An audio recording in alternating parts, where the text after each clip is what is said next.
கட்டி வந்தவளை தலைக்கு மேல தூக்கி வச்சு தாங்குவானி தங்கமான புருஷன்.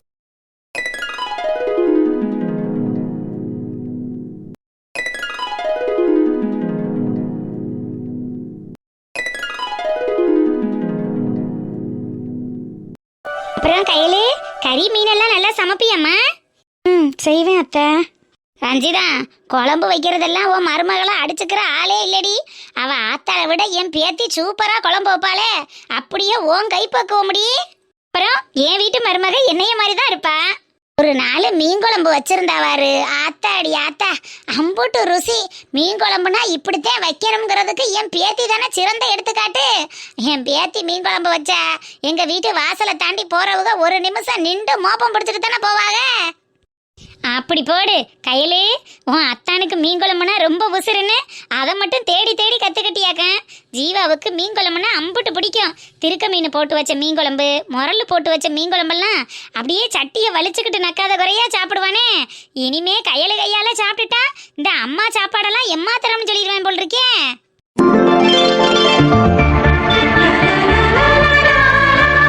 ஐயோ போங்க அத்தை.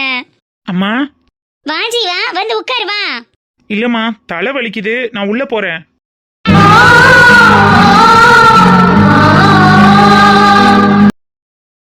ஏய், அம்மாச்சி மாமே மகன் ஊர்ல இருந்து எல்லாரும் வந்திருக்கான். என்ன அம்மாச்சி, ஏது உடம்புக்கு எப்படி இருக்கு, நல்லா இருக்கீங்களான்னு என்கிட்ட 2 வார்த்தை பேசலாம். இந்த உன்னைய கட்டிக்கிற போற முறை பொண்ணு வந்திருக்கா, அவகிட்ட 2 வார்த்தை என்னத்தையாவது பேசலாம். இப்படியே திருட்டு பைய மாதிரி போற வர்ற, என்னடா நினைச்சுக்கிட்டு இருக்கோம் மனசுல? இல்லம்மாச்சி, வெயில்ல போயிட்டு வந்தனா அதான் ஒரு மாதிரி தலை வலிக்குது. என்ன வெயில்ல போயிட்டு வந்த? வயசான காலத்துல நானே ஊர்பட்ட வேலை வெயில்ல கிடந்து பாத்துக்கிட்டு இருக்கேன். வயசு புள்ள நீ, செத்த விட இப்படி வெயில்ல போயிட்டு வந்தது உனக்கு என்ன செய்யுது? அட வந்து உட்காருடா, உட்கார்ந்து 2 வார்த்தை பேசிட்டு போகலாம், உட்காரு. இல்லம்மாச்சி, ஒரு முக்கியமான ஃபோன் கால் பேசணும், நான் உள்ள போறேன். நல்லா புள்ள வளர்த்துருக்கா புள்ள. ஒரு மனுஷ மக்கட்ட உட்கார்ந்து பேசுறதுக்கு கூட கூச்சப்படுற புள்ள. என்ன புள்ள, ஆம்பளை புள்ள இது? அம்மாச்சி, அத்தானுக்கு என்ன பிடிக்கலையோ? டீ கழுத, ஏன் இப்படி கேட்குற? என் பேத்தியை பிடிக்காம யாரை பிடிக்க போகுது அவனுக்கு? மூக்கு முழியுமா லட்சணமா இருக்கிற என் பேத்தியை விட்டுவிட்டு அந்த நாய் யாரை தேடி போப்பாரு? நீ அதெல்லாம் நினைக்க கூடாதுமா. இல்ல, அத்தான் போகும்போதும் எதுவுமே பேசல, வரும்போதும் எதுவுமே பேசல. ஒருவேளை என்ன பிடிக்கலையோ? கையிலே அப்படிலாம் ஒன்றும் இல்லைம்மா, நீ தப்பா நினைக்காத. நான் இங்கனுக்குள்ள உட்காந்து பக்கத்து வீட்டுக்காரவங்களோட பேசிக்கிட்டு இருந்தா கூட தாக எடுத்து தண்ணி கூட கேட்க மாட்டேன். அடுத்தவங்க இருக்கையில நான் என்னென்னமா கேட்பேன்னு கூச்சப்பட்டுக்கிட்டு உள்ள போயிடுவான். அந்த மாதிரி தான் பேசாம இருப்பானே தவிர மற்றபடி நீ நினைக்கிறதெல்லாம் ஒன்றும் இல்லடா கண்ணு. நான் போய் அத்தாங்கிட்ட பேசி பார்க்குறேன், உங்ககிட்ட வந்து பேச சொல்றேன். நீ கவலைப்படாம இரு. வாரு ரஞ்சிதா, உன் மையன் மனசுல என்ன இருக்குங்கிறத தெளிவா கேட்டுட்டு வாமா. என் பேத்தி இப்படி கண்ணீர் வடிக்கிறத இன்னைக்கு தான் முதலும் கடைசியுமா இருக்கணும். இனிமே உன் மையனால என் பேத்தி கண்ணீர் வடிச்சான்ங்கிற பேச்சே இருக்கக்கூடாது, அம்மா சொல்லிவிட்டேன். அதெல்லாம் நான் பாத்துக்கிறேம்மா, நான் போய் ஜீவாட்ட பேசுறேன். போய் பேசு போ.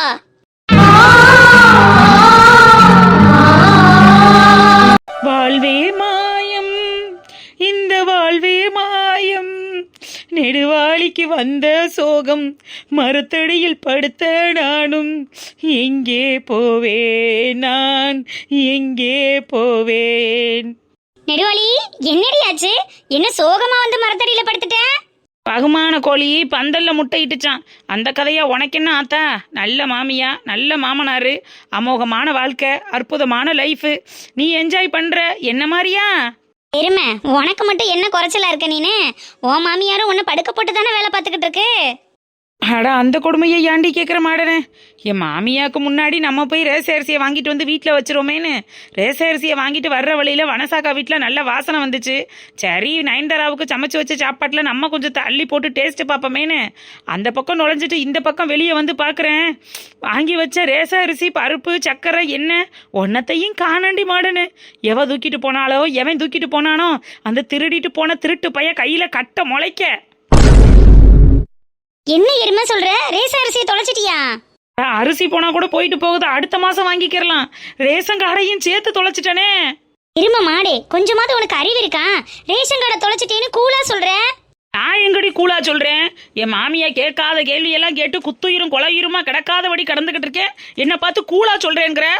சரிடி, ரேஷன் கார்டு இல்லைன்னா இப்ப எப்படி ஜாமான் வாங்குவீங்க? அதை தாண்டி மாடனு என்ன செய்யறதுன்னு தெரியாம அப்படியே யோசிச்சுக்கிட்டு இருந்தேன். நல்லா யோசிக்கிற. மரத்தடியில வந்து படுத்துக்கிட்டு மல்லாக்க படுத்து விட்டத்தை பார்த்துக்கிட்டு பாட்டு பாடிக்கிட்டு இருக்க. நீ யோசிக்கிறியாக்கும்? எருமை எந்திரிச்சு வா. வனசாக்கா வீட்டுல தானே வச்சுட்டு போனேன். அங்கனக்குள்ள போய் எங்கனையாவது கிடக்கான்னு தேடி பார்ப்போம். அதான் சாக்கோட சேர்த்து மொத்தமா தூக்கிட்டு போயிட்டாங்களே, அப்புறம் எப்படி கிடக்கேன்? தூக்கிட்டு போனவனுக்கு அரிசி பருப்பு ஜாமான் வேணும்னா உபயோகப்பட்டிருக்கும். ரேஷன் கடை வச்சு என்னடி பண்ண போறான்? அவங்க உங்க குடும்ப ரேஷன் கடை, அவங்க உங்க கைரேகை இல்லாம மத்த யாராலையும் யூஸ் பண்ண முடியாது. இந்த நாலேஜ் எல்லாம் உனக்கு தெரியாதா? அட ஆமா, கைரேகை வைக்கணுமோ? ஆ, அதுக்கு தான் சொல்றேன். அரிசியை தூக்கிட்டு போயிருப்பான். காடை எங்கிட்டாவது தூக்கி வச்சுட்டு போயிருக்கலாம்ல. ஃபர்ஸ்ட் அவனுக்குள்ள போய் தேடி பார்ப்போம். இல்லைன்னா அடுத்து என்ன பண்றதுன்னு அப்ளை பண்ணுவோம். ஆமாடி மாடனு, சரி வா போய் தேடி பாப்போம். ச்சே, இந்த அம்மா ஏன் தான் அப்படி பண்றாங்கன்னே தெரியல. எனக்கு தான் பிடிக்கலன்னு சொல்றேன்ல, விட்டு தொலைஞ்சிட்டு போக வேண்டியதானே. சும்மா கூட்டிட்டு வந்து வீட்டுல வச்சுட்டு இரிட்டேட் பண்ணிட்டு இருக்காங்க. ஜீவா, என்ன? ஏண்டா அம்மாச்சி வந்திருக்காங்கல்ல, அவங்க கிட்ட வந்து 2 வார்த்தை பேசிட்டு வரலாம்ல. நீ பாட்டுக்கு விருட்டுன்னு உள்ள வர. மா, என்ன டென்ஷன் பண்ணாதீங்க. அம்மா சொல்லிட்டேன். அம்மாச்சி மட்டுமா வந்திருக்காங்க? அந்த பொண்ணு இப்ப எதுக்கு வீட்டுக்கு வந்திருக்கா? டேய், அவ வந்ததுனால உனக்கு என்னடா கஷ்டம்? வந்தவங்கள வாங்கன்னு ஒரு வார்த்தை கூட கேட்க மாட்டியா நீ? என்னடா பழக்கம் ஜீவா அதெல்லாம்? எனக்கு அந்த பொண்ணை பிடிக்கலன்னு சொல்லி இருந்தோம். சும்மா கூட்டி கொண்டு வச்சுக்கிட்டு பேசு உட்காருனா என்னமா அர்த்தம்? நான் தான் வேணான்னு சொல்றேன் இல்ல. கல்யாணமே வேணான்னு சொல்லிக்கிட்டு இருக்கேன். அந்த பொண்ணை முன்னாடியே கூட்டி கொண்டு வச்சு என்னமா பண்ணிட்டு இருக்கீங்க? நாளைக்கே கல்யாணம் பண்ணிக்க போறதில்ல ஜீவா. அதுக்கு இன்னும் நாள் இருக்கு. அதுக்கு முன்னாடி அந்த பொண்ணு நம்ம வீட்டுக்கு வந்திருக்கா. ஓ மகமா மகடா, என் தம்பி மக. வந்தவள வான்னு ஒரு வார்த்தை சொல்றதுல என்ன குறைஞ்சு போயிருவ நீ? அந்த பொண்ணை பர்சனலா வான்னு கூப்பிடுறதுனால எனக்கு எந்த பிரச்சனையும் இல்ல. ஆனா நான் வான்னு கூப்பிட்டா அந்த பொண்ணை அடுத்த அட்வான்டேஜ் எடுத்துக்கிட்டு என்கிட்ட பேச ஆரம்பிக்கும்ல. நான் தான் பேசவே பிடிக்கலன்னு சொல்றேனே, அப்புறம் ஏன் அதை புரிஞ்சுக்க மாட்டேங்கிறீங்க? வெளியில தான் உட்கார்ந்துருக்காங்க ஜீவா. இப்ப ஏன் கத்துற நீ? கேட்டா கேட்கட்டுமா, அதை பத்தி எனக்கு எந்த பிரச்சனையும் இல்ல. எல்லாம் தெரியட்டும்ங்கிறதுக்காக தானே பேசிக்கிட்டு இருக்கேன். உங்களுக்கு எவ்வளவு சொன்னாலும் புரியாதாமா? நான் தான் போகும்போதே சொல்லிட்டு தானே போனேன், எனக்கு இந்த கல்யாணம் வேணாம், கல்யாணத்தை நிறுத்திடுங்க, எனக்கு அந்த பொண்ணை பிடிக்கலன்னு. ஏமா புரிஞ்சுக்காம திரும்ப திரும்ப தப்பு மேல தப்பு பண்ணிட்டு இருக்கீங்க? என் மனசை நீங்க கொஞ்சம் கூட புரிஞ்சுக்க மாட்டீங்களா?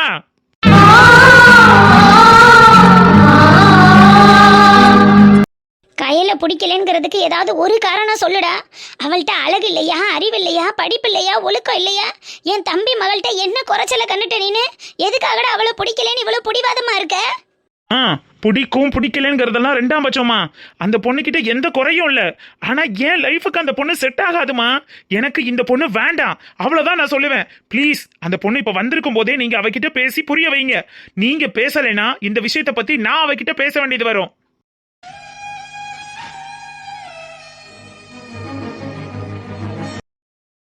எப்படி ஜீவா பேச சொல்ற? அத்தான் அத்தான்னு உன் மேல உயிரையே வச்சிருக்காடா. இப்ப நான் போய் உனக்கு அவனை பிடிக்கலன்னு சொன்னா என்ன ஜீவா நினைப்பா?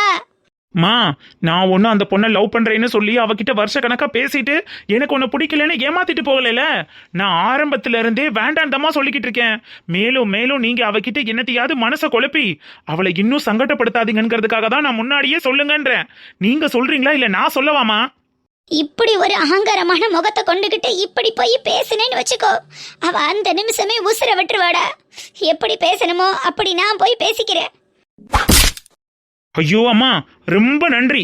முதல்ல அந்த விஷயத்த போய் பண்ணுங்க. அவளும் என்ன மாதிரி ஒரு பொண்ணு ஜீவா. அவகிட்ட போய் எடுத்தோம் கவுத்தோன்னு எதையும் பேசி அவ மனசை என்னால நோக்கடிக்க முடியாது. நேரம் பார்த்து சமயம் பார்த்து நானே அவகிட்ட பொறுமையா பேசி புரிய வைக்கிறேன்.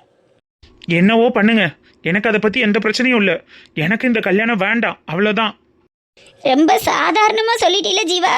ஒரு பொண்ணை பார்த்து அவளுக்கு பூ வச்சு கல்யாண விஷயம் எல்லாம் பேசி முடிச்ச பிறகு வேண்டான்னு சொன்னா அந்த பொண்ணோட நிலைமை என்ன ஆகும், அந்த பொண்ணோட குடும்பம் என்ன ஆகும்னு கொஞ்சம் கூட யோசிச்சு பார்க்காம இப்படி ஒரு முடிவு எடுத்துட்டல. இப்ப என்னன்னுடா நான் போய் என் தம்பி முகத்துல முழிப்பேன்? என்னடா அந்த குடும்பத்தை மூஞ்சில முழிப்பேன் சொல்லு? உங்களுக்கு உங்க தம்பி குடும்பம் வேணுங்கிறதுக்காக ஏன் சந்தோஷத்தை நான் சாக்ரிஃபைஸ் பண்ண முடியாதுமா? ரொம்ப தெளிவா பேசுறல்ல ஜீவா.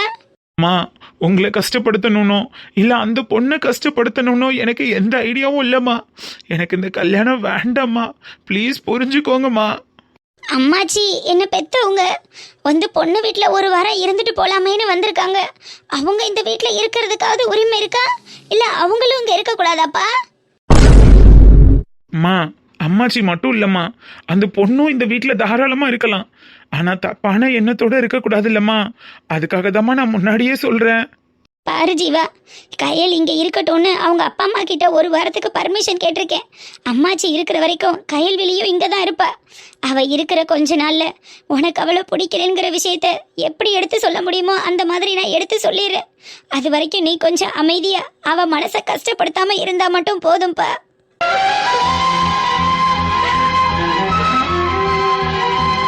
சாரிம்மா. சாரி எல்லாம் வேணாம்ப்பா. ஆனால் இந்த கல்யாணம் உனக்கு ஏன் வேணாங்கிற காரணம் எனக்கு தெரிஞ்சாகணும். அம்மா அம்மா அது வந்து ரஞ்சிதா, ரஞ்சிதா, இந்த வரேம்மா. அம்மா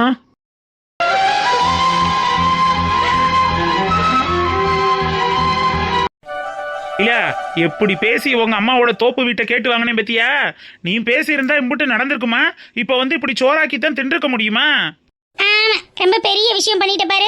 ஏதோ உன் பேருக்கே எழுதி வாங்கினது மாதிரி பில்டப் பண்ணிட்டு இருக்க. ஏதோ கொஞ்ச நாளைக்கு வந்து தங்கிக்கோங்கன்னு தோப்பு வீட கொடுத்துருக்காங்க, அப்படித்தானே? காலையில அந்த கிழவிக்கு ஒரு மூடும், சாயங்காலம் வேற மூடுமா இருக்கும். எந்த நேரத்துல எந்த மூடுல இருக்குன்னு யாருக்கு தெரியும்? இப்ப வந்து இருங்கன்னு சொன்னது அடுத்த நிமிஷமே அடிச்சு துரத்தினாலும் ஆச்சரியப்படுறதுக்கு ஒண்ணும் இல்ல. ரொம்ப பீத்திக்கிறாத என்ன? சரி சரி விடு விடு. ஆமா, புது வீட்டுல முதன்னு பால் காய்ச்சாம நீ பாட்டுக்கு சோறாக்கிக்கிட்டு இருக்க. ஏதாவது குத்தமாயிர போகுது லைலா? ஓ, அந்த வனசா வீட்டு வாசல்ல கிடந்த அரிசி மூட்டைய எவளுக்கும் தெரியாம தூக்கிட்டு வந்ததுனால இன்னைக்கு சோறாத ஆக்க முடிஞ்சிச்சு. இல்லைன்னு வச்சுக்கோ, இன்னைக்கு பொழுதும் பட்னியா பச்சை தண்ணியை குடிச்சுக்கிட்டு கடந்திருக்க வேண்டியதான். இதுல பால் காய்ச்சலாராம்ல. பால் ஏதோ மாட மாளிகை கட்டி பால் காய்ச்சி விருந்து வைபவம் வைக்கிறாரு. பாலை காய்ச்சி முறைப்படிதான் உள்ளேக்கு போவாரோ தோற.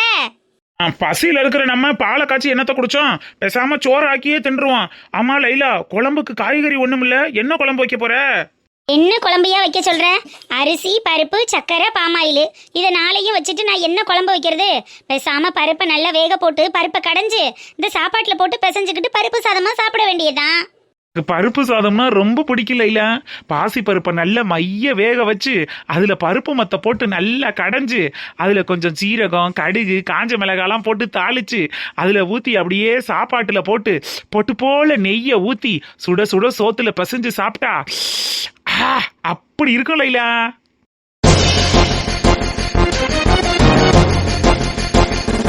நல்ல வேலைக்கு வக்கனையா ஆக்கி போட்டு தானே நல்லா திம்சு கட்ட மாதிரி நல்லா எருமை கண்டு மாதிரி இருக்க. மூதேவி உழைச்சிட்டு வந்து ஒருவேளை சோறாக்கி கொடுக்கறதுக்கு துப்பு இல்ல. இதெல்லாம் பருப்பை கடைஞ்சி இதுல நெய்யை போட்டு கொடுக்கணுமாம்ல. பச்சை குழந்தை இவருக்கு நெய் போட்டு சாதம் கொடுத்தாதான் பிடிக்கும் பாரு. அடுப்பு எரிஞ்சு போச்சு, விறகு எடுத்துட்டு வா போ. எனக்கு விறகு வெட்ட தெரியாதுடி. இங்க தெரியுமா லைலா, என்ன ரொம்ப இன்சல்ட் பண்ற நீ. அப்புறம் நானே அரிசி பருப்பெல்லாம் திருடிட்டு வந்து சோறாக்கிக்கிட்டு இருக்கேன். உட்காந்து அடுத்த வீட்டுக்கு தெரியாம திண்டுட்டு எந்திரிச்சு போறதை விட்டுவிட்டு எனக்கு விறகு வெட்ட தெரியாதுன்னு உட்காந்து கத்திக்கிட்டு இருக்கேன். போய் தொலை, பின்னாடியே வர்றேன். லைலா, பொய் சொல்லுவேன், ஏமாத்துவேன். ஆனா திருடுற பழக்கம்லாம் எனக்கு இல்ல. திருட்டு புத்தியெல்லாம் உனக்கு தானே கை வந்த கலையா இருக்கு. இப்பெல்லாம் திருட்டுல நீதான் லைலா ரொம்ப எக்ஸ்பர்ட் ஆயிட்ட. என்னை விட நீதான் அடி தூள் கிளப்புறடி. ஐயே, இவதான் திருடிட்டு வந்தான்னு நீனே தெரு தெருவா போஸ்ட் அடிச்சு ஒட்டிடுவ போல் இருக்கே. ஒரு தடவை திருநறிக்கே தெருக்கோடியில நிக்கிறோம். நீ வேற அரிசி பருப்பெல்லாம் திருடணும்னு அசிங்கப்படுத்திடாத மனுஷா. போய் தொலை, பின்னாடியே வந்து விறக வெட்டுவோம். பெருமையா தானே சொன்னேன். ரொம்ப தான் பெருமை. போ போ வரேன். மேய்க்கிறது எருமை, இதுல என்ன பெருமை? லைலா கூப்பிட்டியா? அட உன்னைய யாரு கூப்பிட்டான்? போ போ. என்னடி மாடுன்னு எல்லா இடமும் தேடி பார்த்துட்டு எங்கிட்டுமே கிடைக்கல. இனிமேலா கிடைக்க போகுது? எனக்கு என்னமோ நம்பிக்கை இல்லடி. வா வா, இவ்வளோ தூரம் பார்த்தாச்சு, இன்னும் கொஞ்சம் தூரம் தானே. எல்லா பக்கமும் தேடி பார்த்துட்டு கிடைக்கலன்னா ஒரு திருப்தியாக போய் அப்ளை பண்ணிக்கலாம். அப்ளை பண்ணால் திரும்ப கிடைச்சிரும்டி, ஒன்றும் பிரச்சனை இல்லை. என்ன ஒன்று, ஒரு 4-5 மாதம் இழுத்து அடிப்பானுங்க. 4-5 மாசம் ஆகுமா? அப்ப அம்புட்டு நாள் நான் என் வீட்டுக்குள்ள நுழையவே முடியாதா? அதெல்லாம் அரிசியை வெளியே வச்சுட்டு சோத்துக்காண்டி நாக்க தொங்க போட்டுட்டு உள்ளேக்க போனேல, அப்ப தெரிஞ்சிருக்கணும். ஆளை பாரு. கிடைச்சிரும், வா தேடி பாப்போம்னு நம்பிக்கையா கூட்டிட்டு வந்துட்டு வெளியில வந்து நீனும் திட்டுறல்ல. திட்டல லூசு, பாவம் தானடி அந்த பாட்டியம்மாவும். அவங்களையும் புரிஞ்சுக்கணும்ல. என் மாமியாரை போல ஆள் உனக்கெல்லாம் கிடைச்சிருக்கணும், அப்ப தெரிஞ்சிருக்கும்டி உனக்கு. சரி சரி போடியம்மா. வெளியிலிருந்து பாக்குறவளுகெல்லாம் எங்கள் வீட்டில் எல்லா நாளும் கார்த்திகை லாலலா அப்படித்தான் தெரியும். உள்ள வந்து பார்த்தா தானே நாத்தம் புரியும். இது அன்னைக்கிளிக்கா மாமியாரோட தோப்பு வீடு தானே. இங்க யாரடி குடியிருக்கான்? அடுப்பெல்லாம் எரியுது. அதானே, தென்னந்தோப்புல வேலை பார்க்கறவங்களுக்கு ஒரு இளநிய கூட தாகத்துக்கு புடுங்கி கொடுக்காது அந்த பங்கஜம் கிழவி. எப்படி தோப்பு வீட்டுல ஆளெல்லாம் குடி வச்சிருக்கேன்? ஏதோ ஒண்ணு தப்பா படுதே. நெடுவலி, இங்க வந்து பாருடி என்ன இருக்குன்னு. அட நான் வாங்கிட்டு வந்த அதே எண்ணெய், நான் கொண்டுட்டு வந்த எண்ணெய் எப்படி இங்கே வந்திருக்கேன்? யார் எடுத்துட்டு வந்திருப்பா? ஏய், கண்ணால பார்க்காமலாம் எதையும் சொல்லக்கூடாது. ரேஷன் கடையில் அரிசி பருப்பு வாங்குறது நீ மட்டும் தான் வாங்குவியா என்ன? யார் வேணா வாங்கியிருக்கலாம்ல. ரேச ஜாமா வாங்கினவங்க இங்கனக்குள்ள வச்சுட்டு சமைச்சிட்டு இருந்திருக்கலாம். ஆமா, வாங்கினது ஓகே. அரிசி பருப்பெல்லாம் எல்லாம் ஒரே மாதிரி தான் இருக்கேன். சாக்கு கூடவா ஒரே மாதிரி இருக்கேன்? சாக்கா? அங்க பாருட்டி மாடனு, என் மாமியா கொடுத்து விட்டு அதே சாக்கு. இந்த சாக்குல தாண்டி நான் அரிசி வாங்கிட்டு வந்தேன். இந்த சாக்கா? ஏய், ஒழுங்கா பார்த்து சொல்லுடி. அட 6 மாசமா அந்த ஒரு சாக்குல தான் வாங்கிக்கிட்டு இருக்கான். எனக்கு அடையாளம் தெரியாதோ? வேணும்னா அந்த சாக்குக்கு கீழே கிச்சான்னு ஸ்கெட்சில் பேர் எழுதியிருக்கும் பாரு. அட ஆமா, சாக்குல கிச்சான் தான் பேர் எழுதியிருக்கு. ஜோலி, ஒரு ரேஷன் கடை கூட இங்க தாண்டி இருக்கு. அப்ப இந்த வீட்ல சோறாக்கி திங்கிற எவ்வளவு தாண்டி உன் அரிசி ஆட்டை போட்டு வந்திருக்காளுங்க. எங்க இங்க குடு பாப்பான். ஆளாமேலு மாயிங்காயி, ஆளாமேலு மாங்காயின்னு எப்படி என் மாமியா பேரை கூட தப்பு தப்பா ரேஷன் கார்டுல எழுதி வச்சிருக்காங்க பாரு. இந்த காடு தாண்டி ஏமுட்டு காடு. எருமை, ஆலாமேலும் மாங்காயம், அலமேலும் மங்கைன்னு நல்லா தான் எழுதியிருக்காங்க. பைத்தியம் மாதிரி படிக்காம ஒழுங்கா ரீட் பண்ணு. அட, இப்ப ஏன் தப்ப கண்டுபிடிக்கிறதா முக்கியம்? இந்த அரிசி சாக்கு தூக்கிட்டு வந்து தப்பு பண்ணது யாரு? அந்த திருடனை முதல்ல கண்டுபிடிக்கணும்ல. அதான் வீட்ல ஆள் இல்லையே, எங்க போய் கண்டுபிடிக்கிறது? வேணும்னா பங்கசாத்தா கிட்ட தான் யாரை குடி வச்சிருக்கீங்கன்னு கேட்கணும். அடுப்பு எரிஞ்சுக்கிட்டு இருக்கு, ஒலை கொதிச்சுக்கிட்டு இருக்கு, விறகு தீந்து போறது மாதிரி இருக்கு. எனக்கு என்னவோ அடுப்பை எரிச்சு விட்டுட்டு விறகு வெட்டத்தான் போயிருப்பாங்கன்னு தோணுதுடி. இங்கனக்குள்ள ஒளிஞ்சு நின்று வேடிக்கை பார்த்தோம்னு வச்சுக்க, எப்படியும் அடுப்பை எரிச்சு விட்டவங்க தேடி வருவாங்கல்ல, அப்ப கண்டுபிடிச்சிடலாம்ல.